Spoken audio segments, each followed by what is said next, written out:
and welcome to this episode of Voices of Fostering. And today I'm delighted to be joined by two of our lovely foster carers, Carole and John. Hello, Carole and John. Welcome to the podcast. Hi. Thank you. Hi. Hi. Oh, thank you so much for joining us, guys. So you've both been fostering since 2011. So by my mathematics, that's 15 years now. That's quite a long time, isn't it? Yeah. So tell us, I'll start with you, John. Tell us what led you to fostering back in 2011. Well, it goes further back than that. I discovered in my 30s that my father himself had been fostered as a child. So the thought of that remained with me, but we were not compatible to foster, because this is our second marriage, and my first marriage, the individual, she didn't want to know about anybody else's children, so that was a no-no. But as time went on, I met the perfect woman in my life, Carole. And we have this in common. She says, "Oh, I've always wanted to foster." It came up actually on a radio show about asking people would they be interested in fostering, and I took a note of the details and sent off for the brochures and so forth, and that it was very informative. There was even a DVD with a lady on it, and she was giving her account of what it is like to foster. And above all other things, you must understand what the child has been through. You've got to be where the child is. And we found that absolutely fascinating. So we were drawn towards that, Carole and I. We were both in agreement to it. Although the introduction to fostering took a little bit longer because of the circumstances of second marriage, and of course you have to look into the background of things and find out reasons why things have happened the way they have. But it's all been a very good outcome for Carole and I. Yeah. And as you say, John, it's so important in a relationship, isn't it, to have shared values and morals. So, Carole, John explained there, you both realised that you had the same aim, the same things that you wanted to do in life and the same things that were important to you. So how did that feel when you realised you had that common ground? Oh, it was lovely. It really was lovely to actually meet somebody that felt the same way as I did, because I'd been down that road. My first marriage had ended. My first husband just didn't want to know, so I couldn't pursue it, because, of course, if you're going to foster and you're with a partner, that partner has got to want to foster again as well. You can't do it on your own if you've got another, person in the house with you. They've both got to want to foster.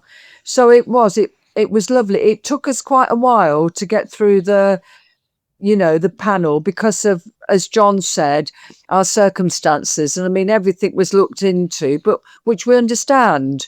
We understand that you've got to sort of look into everything, because you don't want the child going into somewhere where things aren't any better than where they've actually come from. The last thing you want is conflict. Yeah.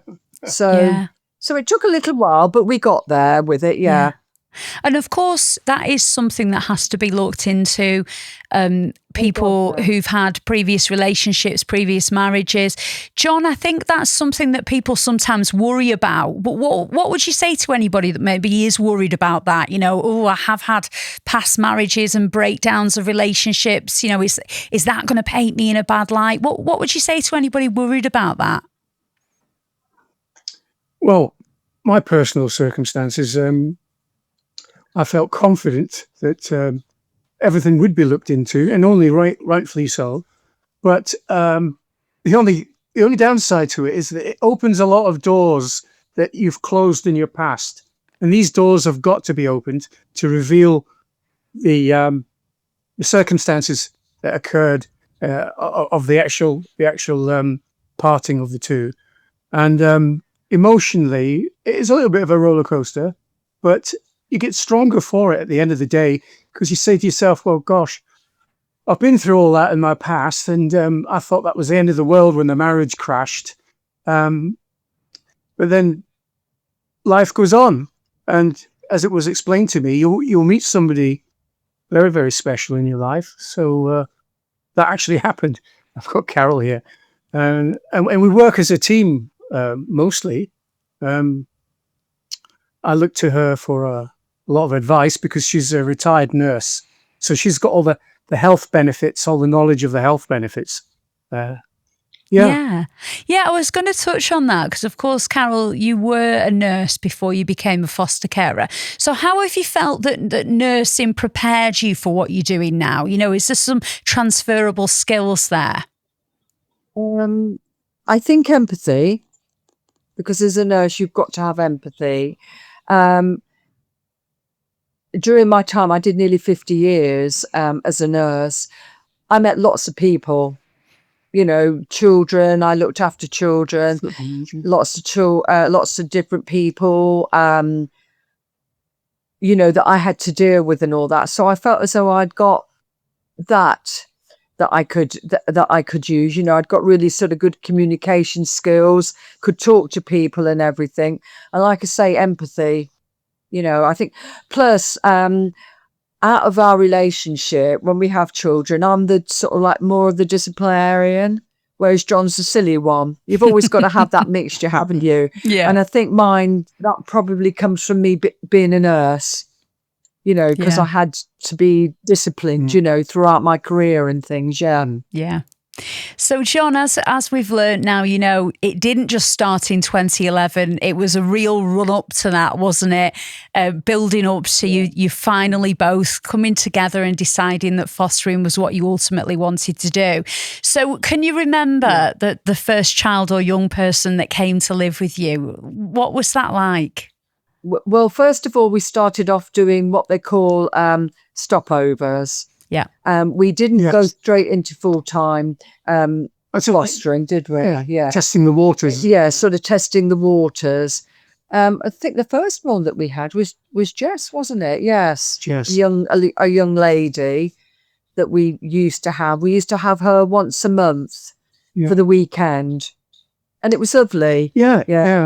We had a little boy, didn't we, that was quite a troubled little boy. So that was quite an eye opener, but we worked our way through that with him. We used to just have him about once a month, didn't we? Yeah. There was something that came to my mind about when we were told parenting. I said, well, therapeutic parenting. And I thought, well, we've had a family of our own and we know how to bring children up. And it's a different kettle of fish when you're dealing with children that have had problems or issues, or coming from a background where the family is disorientated. And well, we've had a few in the past, and it's quite interesting to know how the child themselves have kind of survived really until such times where they came into care. I don't know what else to say about that other than Jess, we treated her just like a daughter. She became very attached to us. Our own daughter started uni, so we popped her in the car and said, we're going up to see Amy, who's up in Sheffield. And she experienced what it was like to be in the, what do they call that place where they sleep? Well, it's accommodation for them. Accommodation. House of residence. House of residence. So what actually happened, we've jumped a little bit there. I know because from having Jess as respite, then her foster carer decided that she was going to change to local authority fostering. So Jess couldn't go with her to that. She had to stay, you know, with who we were with. So we got the opportunity to have Jess full time.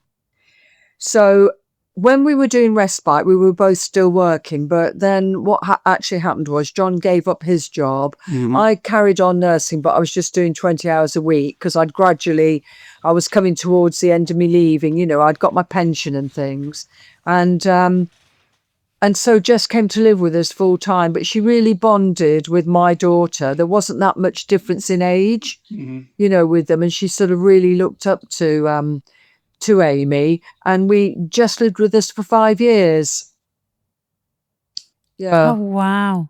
And of course, now you've had so many children and young people come to live with you. Yes. What would you say is one of your biggest achievements? Is there anything that stands out? Yeah. Yeah, a little soul that used to sit on the staircase, which is slightly to our left here. And it's funny about this staircase, when the children sit there, we've noticed that They open up. they start talking about their problems. Yeah. But I don't know, it's to do with eye level, Yeah. perhaps. But there we Feeling are. safe. Off you sitting on go, the Carole. stairs. So we moved down to Somerset from Northamptonshire, and we got this 15-year-old. We picked her up from Bristol Hospital and Children's Hospital. She was 15 and pregnant. Yeah. And we saw her all the way through her pregnancy. I ended up being her birth partner. Wow. It hadn't been planned, but I Yeah. ended up being this kid's birth partner. The understanding with the local authority was that they were going to take this baby off her At birth, yeah. at birth, and that they then expected us to keep this young girl with us while she was breaking her heart, you know, the baby being taken away. And we just didn't agree with this. Yeah. We felt that we'd got to know her. I've never known anything like this. She used to come with me to the library and pick children's fairy stories and things. And she used to read to this unborn baby. Mhm.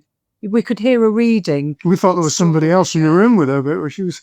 Well, there was, wasn't there? Really, when you think Well, about there was. It was her unborn Yeah, child. yeah. So we thought that she needed to be given the chance to see if she could keep this child. But local authority had different ideas. So we actually were at loggerheads with them. And what we had to do, which our supervising social... I don't know about that. No, we wanted to do it. yeah, we wanted to do it. So what actually happened was we handed notice in on her, not because we didn't want her anymore, but we had to sort of try and change the way things were going so that they had to sort of think differently. So consequently, it did make a difference. When she had her little boy, as it was, she then moved into a mother and baby assessment unit. We still kept in contact with her and saw her. She did really well in that, then went into a mother and child foster placement, and he's going to be 6 in September. She's still got him. Amazing.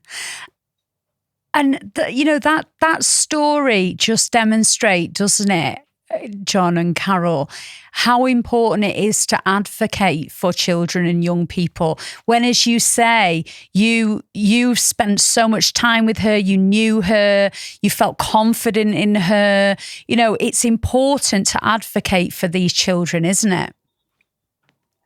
Yes, That's right. Yeah. they haven't got anybody else. And like you say, because you're with them 24/7. Yeah. You see, Yeah. if they took that decision, the local authority took that decision from what they observed about the mother. The mother was, what can I say, a lady who liked to go on motorcycles and wore a jacket with obscene badges. Well, fair enough if that's what you want. You live that sort of life. But she turned up at the school for the child's educational plan, wearing this jacket and so forth. So I can only assume that the LA thought that the daughter was going to turn out like the mother, but it wasn't the case. No. Because she sat on that staircase there, pouring her heart out, and we eventually found out that she was really, really frightened from her mother. And that's when Carole started to tell her that, you know, you're an independent young person. You can make choices in your life, and you can't be under this threat all the time. It's definitely not good for you or for your unborn baby. And so we told the LA, the guy was here in this very living room telling us what the plan was and what they were going to do. And that's when we said, this is this is her safe place, and you were beginning to say these things. She got clearly upset, and she went to her room. But we told them that was not the right thing to do, to disclose that in this living room, because this is our home. Yeah, so that was a dark patch, but we got over that. It went really well. Yeah. And then since we had her, we've then gone on just to do stopovers, because we had to downsize to a smaller house, so we hadn't really got the room to have somebody full time. We had her, but then after her, we've now gone back to what we started doing in the beginning, which is they just come stopovers and emergencies. But last year we had over 20 stay with us. Wow. Yeah. And what was that like for, when you wanted to move? What was that like? I can imagine that people might worry, does fostering restrict them? Can they still move house, move areas? What was that process like for you? Yeah, no, it was absolutely fine. We were with Pathway Care then, and there wasn't a Pathway Care down here in Somerset, so that's when we moved over to NFA. It was quite seamless, to be quite honest with you. We did have to do the introduction to fostering again, which we had a bit of a grumble about, but in actual fact, we're glad that we did it, because we thought we refresher. Yeah, we thought we've already done this. A little refresher never hurt anyone, did it? It was brilliant, because the last time we'd done it was 2011, and this was 2018. So a lot of things had changed. Yeah. Since then. So we relearned again, and we were really glad that we did it again. A return to the introduction to fostering. So no, it was good, and it was quite seamless, and we've been happy with NFA since then. We had a bit of a hiccup on the actual move, because the solicitors were dragging their feet and we couldn't get into this house in time, and we got a lovely little cottage out in the outbacks here, and we stayed there until paperwork was completed, and then we moved in, and there was no problem. Yeah. So I think you can take, whatever you're doing, if you're fostering and you do decide that you're going to move, I can't see that it's a problem. Yeah. Well, it wasn't for us. It was quite seamless. Just to work it out. Yeah. So you're 15 years along the line now then, aren't you? Can you imagine yourself doing this for another 15? What do we reckon? No, we're both 75 now. Hey, you never know. So absolutely. I don't think we're going to be doing. I don't know if we're going to be, but while we're able to, we're physically fit. Yeah, so while we're able to, we will continue. We just feel that as doing stopover, we're really helping other foster carers, because I know when we were doing it full time, and we used to have two children at a time. Back in Northamptonshire. In Northamptonshire, we struggled sometimes getting respite. And I know that it is quite hard at times to do that. So we feel that we're doing, foster carers, we're helping them. And that just in itself, if they can have a little break, can actually make or break a placement for them. Yeah. That they need a little bit of a, So we're very, very happy to do that. And we get the same kids coming back often. Yeah. It's lovely. Yeah. We get to know their foster carers. So it's really lovely. It really is. We're we call ourselves, like a B&B, because sometimes we've got one going out and another one coming in the same day, and we're having to frantically change the sheets and do, because we've only got the one room. But that's fine. Yeah, that's fine. Yeah. In fact, it's enriched our lives. I think that's basically what's kept us physically fit, because our minds are still working, and planning ahead. You should see the what they call that? Yeah, the calendar. Oh yeah, it's quite full. busy. It's absolutely full of. Yeah. Yeah, yeah. So, for anyone listening or watching who is thinking about becoming a foster carer, how would you encourage them to go for it? Mm. Who wants to go first? I think mostly stated that the pair or partner or that going to be sort of like 100% agreeable to go ahead for the first steps. I think just go for it. Yeah. I think just go for it and give it a try. Give it, yeah. You know, yeah. we'd met lots of people in our time here in Clevedon. Our doggy, our Irish setter, actually advertises NFA. Oh, wow. He's got a little Harness. a harness that the recruitment officer had done for us, and he's actually got NFA on there. Yeah. So we get stocked quite a bit. The only thing is, they think that we foster him. Yeah. Because it doesn't say children. Don't say children on it. But it's a starting point. So yeah. people do come up and ask us, and we always make sure we've got some cards with us. Mm. Yeah. You know, and just talk to them about it and how it's enriched our house, our lives. It has. It's been a blessing. Yeah, and you know, not if they don't feel as though they want to completely put their feet in the water, just and just try doing a little bit of stopovers. Yeah. Like we did. You know, we sort of started doing that, Yeah. and now we're back to that. You know, doing that. But Yeah, it's a good way as to dip well, your toe the in. network of support. Yeah, We get tremendous support. So you're not Yeah. left on your own, you know.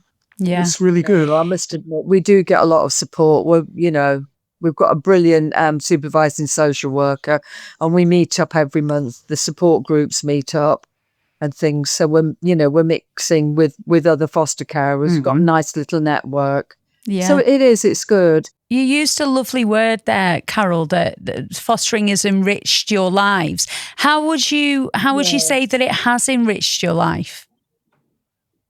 How would you sum it up? Because we both had children, yeah, and they're all adults now. They've grown up, and I think with having a child back, it brings back that feeling of you're caring and you're making a difference in that child's life. You know? Yeah, you're nurturing. Yeah, nurturing. It's just lovely because we feel as though we're actually doing something. You know, we're helping this child. You know, we're helping this child with their future, with their journey, with their actual journey through their life. You know, alongside with their foster carer, we can make a difference. Best thing we've ever done. Yeah, I can tell it really is, isn't it? And it's so lovely to hear your story and how, you obviously both wanted to do it so much and you both found each other and now you're living out that life you always wanted. Yeah. Oh, well, it's lovely to chat to you both and thank you so, so much for coming on the podcast. Okay. That's fine. Thank you. Thank you very much. Yeah, thank you. Thank you so much for joining us for another episode of Voices of Fostering. If you'd like to find out more, head online and search National Fostering Group and make this the year you foster.